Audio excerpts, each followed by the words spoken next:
छत्तीसगढ़ के वित्त मंत्री ओपी चौधरी ने विष्णुदेव साय सरकार का 1,47,500 करोड़ का पहला बजट पेश किया है। बजट की थीम अमृत काल की नींव और ग्रेट सीजी पर है। वहीं सरकार ने छत्तीसगढ़ को 2047 तक विकासशील से विकसित राज्य बनाने के लिए विजन डॉक्यूमेंट तैयार करने का ऐलान किया, जिसका नाम अमृतकाल छत्तीसगढ़ विजन एट 2047 दिया गया है। वहीं बजट को लेकर स्वराज एक्सप्रेस संवाददाता दिलीप साहू ने सत्ता पक्ष और विपक्ष के नेताओं से खास बातचीत की। जानिए क्या कुछ नेताओं ने कहा।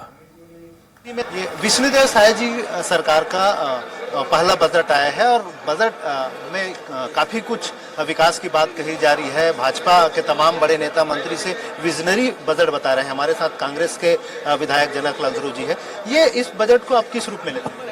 ये खाली खोखला बजट है। ये तो गरीब किसानों, मजदूरों, महिलाओं के लिए जो बता रहे हैं, किसी तरफ को किसी की ध्यान नहीं। विशेष करके किसानों की हित में तो एक भी नजर नहीं आ रहा है। आने वाले समय में ये बजट कितना सार्थक होगा, ये समय बताएगा। कृषि में 33% बढ़ोतरी की बात करी बजट में, 13,000 करोड़ से अधिक का प्रावधान। ठीक है, अब किसमें कृषि में किस क्षेत्र में ये बजट दिया हुआ है, क्रियान्वयन जब होगा तब पता चलेगा। क्षेत्र में बढ़ोतरी की बात कही जा रही है और लगभग 22% बढ़ोतरी हुई है। पिछले बजट से 22% बढ़ाकर ये बजट लाएंगे। मैं उसी को बता रहा हूँ ना, 8 को 22 बता रहे हैं और बार बार मोदी जी का गुणगान कर रहे हैं। ये पता नहीं क्या ये बजट क्या होगा, जब जमीनी स्तर में जब फॉलो होगा तब पता चलेगा। तो ये है कांग्रेस विधायक जनकलाल ध्रुव जी। इनका साफ तौर पर कहना है कि जो बजट है वो जब जमीनी स्तर पर आएगा तब हम मानेंगे और इनको संदेह है और केवल मोदी जी के गुणगान करने वाला बजट इनको बताया जा रहा है। कैमरा पर्सन भूपेंद्र के साथ स्वराज एक्सप्रेस के लिए रायपुर से दिलीप साहू। बजट के अत्यधिक निराशा हुई है। लच्छेदार शब्दों का जल फैलाकर उन्होंने 10 स्तंभों के जरिए प्रदेश के विकास की बात कही है। वो पूरी तरीके से सपना है, हमें खोखला नजर आता है।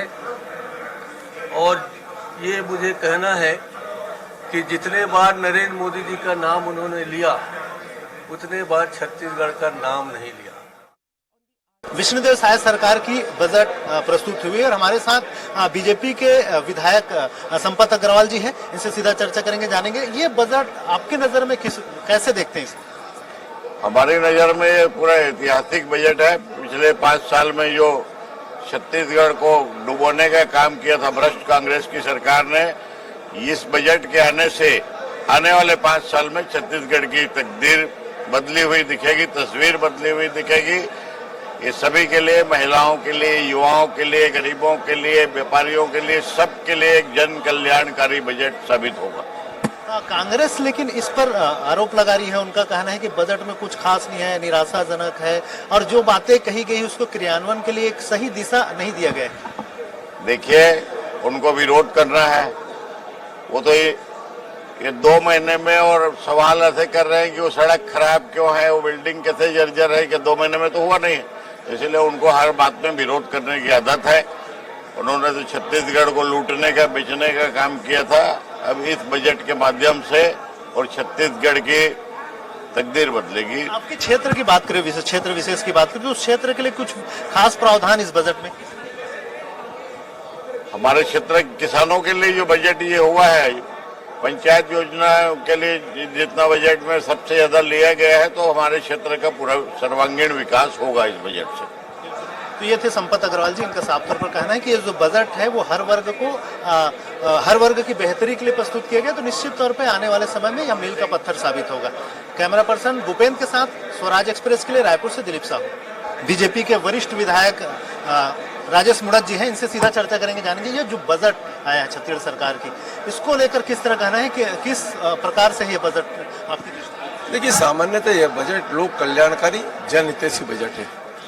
लोक कल्याणकारी योजनाओं को लेकर इम्प्लीमेंट करना, जन जन तक पहुंचाना, अपने सीमित संसाधनों में राजस्व की वृद्धि करके छत्तीसगढ़ प्रगतिशील राज्य की ओर आगे जाए, यह बजट अनुकरणीय है। 22% का ग्रोथ के साथ में बजट लेकर के आए, यह एक बहुत बड़ी बात है, क्योंकि 22% आज तक प्रदेश में किसी बजट की वृद्धि नहीं हुई। ना नया कर लगाया, ना पुराने करों की कोई वृद्धि की। अपने ही संसाधनों में जो लीकेज था उस लीकेज की पूर्ति करके राजस्व को व्यवस्थित करना, टेक्नोलॉजी का उपयोग करना, अपने संसाधनों का सदुपयोग करना और आम हिताय ये बजट आज कल्याणकारी बजट के रूप में विष्णुदेव सरकार का आया। टेक्नोलॉजी को विशेष फोकस किया गया इस बजट में। कहा गया कि हर विभाग में टेक्नोलॉजी को बढ़ावा दिया जा रहा है और कहीं ना कहीं आने वाले समय की मांग भी है। स्वाभाविक रूप से यह जो है बजट टेक्नोलॉजी के साथ में अपने संसाधनों का सदुपयोग करना, रिसोर्सेस को सही दिशा में लेकर के आना, अपनी आय बढ़ाना, जनहित में लगाना, यह सरकार का सबसे बड़ी सोच वाला बजट है। 22% बजट बढ़ना कोई छोटी मोटी बात नहीं है। बहुत सारी जो योजनाएं हैं, चाहे महतारी वंदन योजना की बात करें या किसानों के लिए योजना है, कृषि मजदूरों की योजना है, बहुत सारी योजनाओं में बड़ी राजस्व की जरूरत पड़ेगी। इसकी भरपाई किस तरह से करेगी? भरपूर राजस्व के साथ में आय व्यय का बजट सम्मिलित हुआ। 124 करोड़ करीब का बजट आया है। हमारी सरकार के राजस्व आंकड़े आए, किस किस से कितना हमें मिलेगा और इस प्रदेश के हित में ही ये बजट है।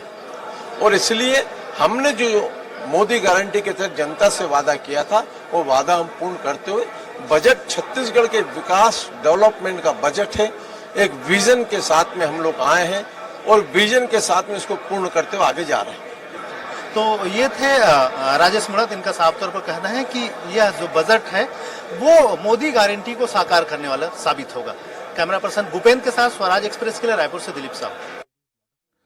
इस बुलेटिन में फिलहाल इतना ही। नमस्कार।